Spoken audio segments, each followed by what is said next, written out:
അസ്സലാമു അലൈക്കും, എല്ലാവർക്കും ജുമാ മുബാറക്. الصلاة على الأموات والأطفال يرحمكم الله. അൽഹംദുലില്ലാഹി റബ്ബിൽ ആലമീൻ. അങ്ങനെ വെള്ളിയാഴ്ച ഡിസംബർ മാസം 6-ാം തീയതി നമുക്ക് ദുഃഖകരമായിട്ടുള്ള ഒരു ദിനവും കൂടിയാണ് കേട്ടോ, കറുത്ത ദിനം. ഇന്ത്യയുടെ മതേതരത്വത്തിൽ വിള്ളലുണ്ടാക്കിയ ദിവസം. നമ്മുടെ എത്ര സ്നേഹത്തിലും മറ്റുള്ളവരെ ബഹുമാനിച്ചും എല്ലാവരെയും ഉൾക്കൊണ്ടും മതേതരം നമുക്ക് എല്ലാ ലോകരാഷ്ട്രങ്ങളുടെ ഇടയിലും വലിയൊരു അഭിമാനകരമായിട്ടുള്ള സംഭവമാണ് നമ്മുടെ ഇന്ത്യ എന്ന് പറയുന്നത്. എത്രയോ മതങ്ങൾ ഒന്നിച്ച് കൈകോർത്ത് ജീവിക്കുന്ന ഒരിടത്തിൽ വിള്ളലുണ്ടാക്കാൻ വേണ്ടിയിട്ട് ഫാസിസ്റ്റ് ശക്തികൾ നമ്മളിലേക്ക് കടന്നു വന്ന ആ കറുത്ത ദിനമാണിന്ന്. നമുക്കൊക്കെ പ്രാർത്ഥിക്കാം. ഏതായാലും ഇന്ന് സുബഹ് നമസ്കാരമൊക്കെ കഴിഞ്ഞു. നല്ല ഒരു പ്രഭാതത്തിൻ്റെ കാഴ്ച പരിശുദ്ധമായ ഹറമിലേക്ക് ഇങ്ങനെ കടന്നു വരുന്നു. ഇഷ്ടംപോലെ ഹാജിമാരൊക്കെ ഇങ്ങനെ പലയിടങ്ങളിൽ നിന്നായിട്ട് വെള്ളിയാഴ്ച ഉംറയ്ക്ക് വേണ്ടിയിട്ട് വരുന്നവരാണ്. കൂടുതലും ഇപ്പോഴും വന്നുകൊണ്ടിരിക്കുന്നത് വിസിറ്റിൽ വന്ന ആൾക്കാരാണ് കേട്ടോ. ഇഷ്ടംപോലെ ആൾക്കാരെ ഉംറ ഗ്രൂപ്പിൽ കാണാൻ തന്നെ സെപ്പറേറ്റായിട്ട് വിസ എടുത്ത് വരുന്ന കുറേ ആൾക്കാരുണ്ട്. ഫാമിലികൾ ഇവിടെ താമസിക്കുന്നത് 1 മാസം 2 മാസവും താമസിച്ചിട്ട് ഇവിടുന്ന് പോകുന്നവരൊക്കെ ഉണ്ട്. ചെറിയ പൈസക്ക് റൂമൊക്കെ എടുത്തിട്ട് ഇവിടെ നിന്നിട്ട് അങ്ങനെയൊക്കെ പോകുന്നവരുണ്ട് കേട്ടോ. അതിലുപരിയായിട്ട് നമ്മൾ 2006 പരിചയപ്പെട്ട എറണാകുളത്തുള്ള ഒരു ഉസ്താദ് അബ്ദുൽ കലാം മൗലവി എന്നവരിവിടെ വന്നിട്ടുണ്ട്. നമ്മൾ അന്ന് പോലെ ഇന്ന് വരെ ബന്ധങ്ങളുണ്ട് കേട്ടോ, വിളിക്കാറും സംസാരിക്കാറൊക്കെ ഉണ്ട്. കാരണം ആലിമീങ്ങൾ നമ്മളെപ്പോഴും ഇൽവഴിച്ചവരെ ബഹുമാനിക്കുകയും അവരെ നമ്മളെ കൂട്ടത്തിൽ നിർത്തുകയും പോകണം. കാരണം അവരിൽ നിന്ന് പലതും നമുക്ക് അറിയാനുണ്ട്. എന്നാൽ അങ്ങനെയുള്ള ഒരു നല്ലൊരു വ്യക്തിത്വം ഇൻഷാ അല്ലാഹ് ഒരിപ്പം നാട്ടിൽ ഉംറയ്ക്ക് ആളെയും കൊണ്ടുവന്നതാണ്. അങ്ങനെയൊന്നും വരാറില്ല, ഇടയ്ക്കൊക്കെ വരാറുള്ളൂ കേട്ടോ.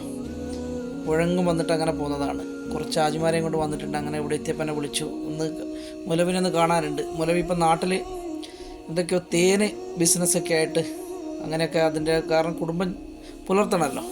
അതുകൊണ്ട് മൂപ്പര് ഇങ്ങനെ ഒരു ചെറിയ ബിസിനസ്സൊക്കെ സ്റ്റാർട്ട് ചെയ്തു.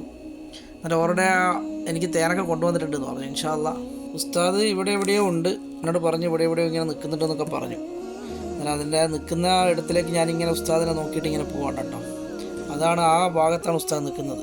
ആ സൂര്യൻ ഉദിച്ചു വരുന്നുണ്ടോ, ആ ബിൽഡിങ് ആ ഭാഗത്താണ് നിൽക്കുന്നത്. എന്നാൽ ഇരുട്ടാണ് കുറച്ച്. എന്നാൽ അവിടെ ഈ ഒരു ബിൽഡിംഗ് ഉണ്ട്, നമ്മൾ ഈ കാണുന്ന ഈ ലൈറ്റിൻ്റെ അടുത്ത്, ആ ബിൽഡിങ്ങിൻ്റെ താഴത്തെ കൊട്ടാരത്തിൻ്റെ അവിടെ ഒരു ഗേറ്റ് ഉണ്ട്, അവിടെ നിൽക്കുന്നുണ്ടെന്നൊക്കെ പറഞ്ഞു.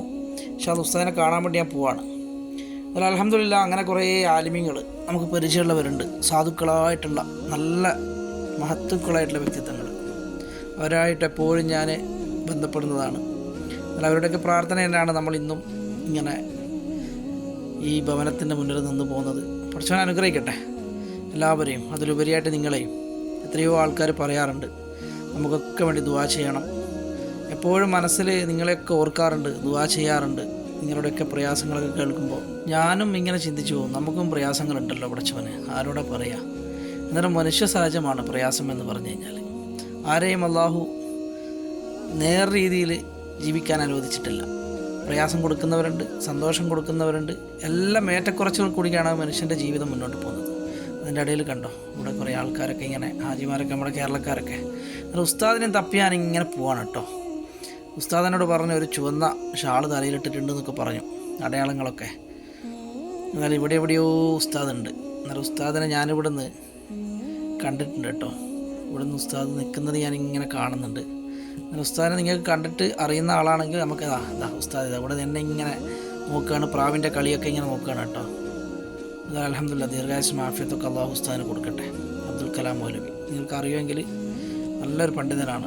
എന്തെങ്കിലും സംശയങ്ങളൊക്കെ ഉണ്ടെങ്കിൽ ഞാൻ ഉസ്താദിനെ വിളിച്ച് ചോദിക്കാറൊക്കെ ഉണ്ട്. ഉസ്താദിനൊക്കെ മറുപടിയൊക്കെ ആ സമയങ്ങളിലൊക്കെ തരും. അങ്ങനെ ഉസ്താദുമായിട്ട് കുറേ കാര്യങ്ങളൊക്കെ സംസാരിച്ചു, പഴയ കാര്യങ്ങളൊക്കെ. 2006 ഉസ്താദുമായിട്ട് ഞാൻ കണ്ടുമുട്ടിയപ്പോഴുള്ള ബന്ധങ്ങൾ ഇപ്പോഴും തുടർന്നു പോകുന്നു. നല്ലൊരു ഉസ്താദാണ് കേട്ടോ.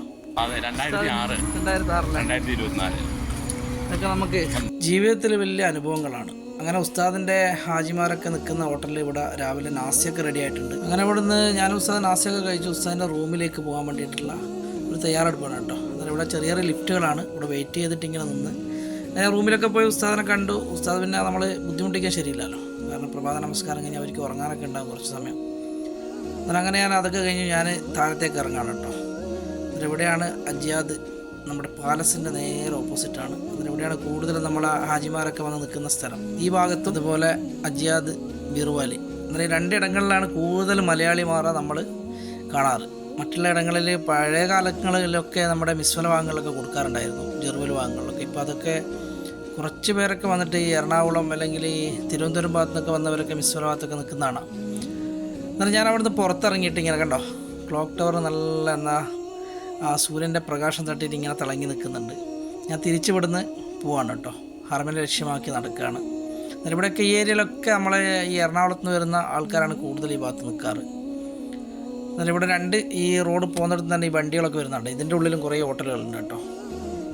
ആ ഭാഗങ്ങളിലൊക്കെ ഇഷ്ടംപോലെ ഹോട്ടലുകളുണ്ട്. ഇവിടെയൊക്കെ മലയാളികളുടെ ഇവിടെ ഒരു സ്ഥലം തന്നെയാണ്. 2 ഭാഗം. ഞാൻ അവിടെ നിന്ന് ഇങ്ങനെ ഹറം ലക്ഷ്യമാക്കി ഇങ്ങനെ നടക്കുകയാണ്. അതിൻ്റെ കുറച്ച് ഭാഗങ്ങളെ അവിടെ നിന്ന് ഒന്ന് റൗണ്ടായിട്ട് ഇങ്ങേക്ക് ഇവിടെ നിന്ന് കാണിച്ചു തരാം കേട്ടോ. ഈ ഭാഗത്തും ഹാജിമാർ നിൽക്കാറുണ്ട്. പഴയ ദല്ല ഹോട്ടലാണ്, അജ്ജാദ് ദല്ല ഹോട്ടൽ. അതിന് മുന്നിലുള്ള ഒരു ചായക്കടയും ആ പോലീസ് വണ്ടിയൊക്കെ നിർത്തുന്ന വൃക്ഷമാണ് ഇവിടെ അടയാളങ്ങളൊക്കെ പറഞ്ഞു കൊടുക്കാറ്. ഇത് അസീസിയ റോഡാണ് നേരെ കേട്ടോ. ഇതൊക്കെ വലതുവശത്ത് കാണുന്നതൊക്കെ നമ്മുടെ കൊട്ടാരത്തിൻ്റെ ഭാഗമാണ്. അതിൻ്റെ എതിർവശത്താണ് ഈ ഷോപ്പും കാര്യങ്ങളൊക്കെ കാണുന്നത്. എന്നാൽ ഇവിടെ എക്സ്ചേഞ്ചും കാര്യങ്ങളൊക്കെ ഉണ്ട് കേട്ടോ, പൈസയൊക്കെ ചേഞ്ച് ചെയ്യാൻ പറ്റിയ. അതുപോലെ ഇവിടെ ഉള്ളിലൊരു ചെറിയൊരു സൂക്കൊക്കെ ഉണ്ട്. ഹാജിമാരിങ്ങനെ നിസ്കാരം കഴിഞ്ഞിട്ട് അങ്ങനെ ഇങ്ങോട്ട് വരുന്നേ ഉള്ളൂ. അവർ നിസ്കാരം കഴിഞ്ഞിട്ട് തവാഫൊക്കെ കഴിഞ്ഞ് വരുന്നവരാണ്. അങ്ങനെ വണ്ടികളൊക്കെ പോകുന്ന ജിദ്ദ ഭാഗത്തേക്കാണ് കേട്ടോ. എന്നിട്ട് ഞാനിങ്ങനെ അറമ് ലക്ഷ്യമാക്കി, അറമിൻ്റെ അടിയിൽ കൂടിയാണ് ഈ റോഡ് പോകുന്നത് കേട്ടോ. അണ്ടർ പാസിൽ കൂടിയാണ് റോഡ് കടന്നു പോകുന്നത്. അൽഹംദുലില്ലാ നമ്മൾ വന്ന ആ ഭാഗത്തു നിന്നാണ് കേട്ടോ. അവിടെയാണ് ഉസ്താദിൻ്റെ ഹോട്ടലൊക്കെ ഉള്ളത്. ഇവിടുന്ന് ബിൽഡിങ് ഇവിടുത്തെ വരെ ഉള്ളൂ.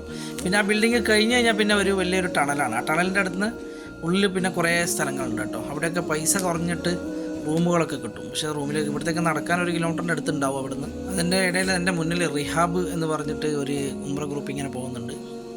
അതിൽ ഇഷ്ടം പോലെ സ്ത്രീകളുണ്ട്. ഒരു ആണുങ്ങളെ ഞാൻ അതിൽ കണ്ടിട്ടുള്ളൂ കേട്ടോ. ഇപ്പോൾ സ്ത്രീകൾ കൂടുതലും പുരുഷന്മാർ കുറച്ചുമാണ്.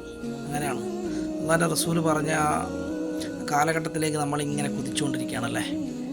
എന്തായാലും പഠിച്ചവനെ ഹൈറാക്കട്ടെ. എല്ലാവർക്കും സമാധാനവും സന്തോഷമൊക്കെ നിറഞ്ഞ ജീവിതം അല്ലാഹു പ്രദാനം ചെയ്യുമാറാകട്ടെ. നമുക്ക് ഇവിടുത്തെ കുറച്ച് കാഴ്ചകളൊക്കെ ഇങ്ങനെ കാണാനുണ്ട്. റോഡിൽ കുറേ കച്ചവടക്കാരൊക്കെ ഉണ്ടാവും. പ്രഭാതത്തിൽ അവർ ഈ സമയത്ത് നല്ലൊരു കച്ചവടമൊക്കെ ചെയ്യുന്ന സമയമാണ്. പിന്നെ ഇവിടുത്തെ മുനിസിപ്പാലിറ്റിക്കാർ വരുമ്പോൾ അവരൊക്കെ സാധനങ്ങളൊക്കെ എടുത്ത് ഓടും. നമുക്കിവിടുന്ന് കാണാൻ പറ്റും. എന്നാൽ നമ്മുടെ ഹാജിമാരാണ് വരുന്നത് കേട്ടോ. നമ്മുടെ മലയാളി ഹാജിമാർ. നിങ്ങളെ കുടുംബക്കാരൊക്കെ ഉണ്ടെങ്കിൽ നിങ്ങളൊക്കെ എഴുതി അറിയിക്കുക. റിഹാബ് എന്ന് പറഞ്ഞ ഒരു ഗ്രൂപ്പാണ് കേട്ടോ. നല്ല സ്ത്രീകളാണ്. ഏറ്റവും കൂടുതൽ ഉംറക്ക് വരുന്ന സ്ത്രീകളാണ് കേട്ടോ. പുരുഷന്മാർ കുറവാണ്. ഇവിടെ കണ്ടോ, ഞാൻ പറഞ്ഞതിന് അടിസ്ഥാനമായിട്ടുള്ള ഇത് ഇവിടെ ദൃശ്യമായിട്ടുണ്ട്. ഇവരൊക്കെ സാധനങ്ങളൊക്കെ എടുത്തിട്ട് ഓടുകയാണ്, മുനിസിപ്പാലിറ്റിക്കാരെ പേടിച്ചിട്ട്.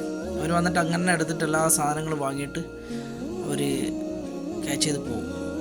എനിക്ക് നഷ്ടമാണല്ലോ. പിന്നെ ഇവിടുന്ന് അറമിൻ്റെ ഇവിടം വരെ വണ്ടികളൊക്കെ വരും. അസീസിൽ നിന്നൊക്കെ വരുന്ന വണ്ടികൾ ഇതിൻ്റെ ഈ സ്ഥലത്ത് വന്നിട്ട് റൗണ്ട് അടിച്ചിട്ട് അങ്ങ് തിരിച്ചു പോകും കേട്ടോ. അസീസിലൊക്കെ തന്നെ തിരിച്ചു പോകും. ഇവിടെയാണ് വണ്ടിക്കൊക്കെ കാത്ത് കഞ്ചറിയാലോടത്ത് നമുക്ക് അസീസിയിലൊക്കെ എത്താം. ഇനി നമുക്ക് ഇവിടുത്തെ കുറച്ച് കാഴ്ചകളൊക്കെ കാണാം കേട്ടോ.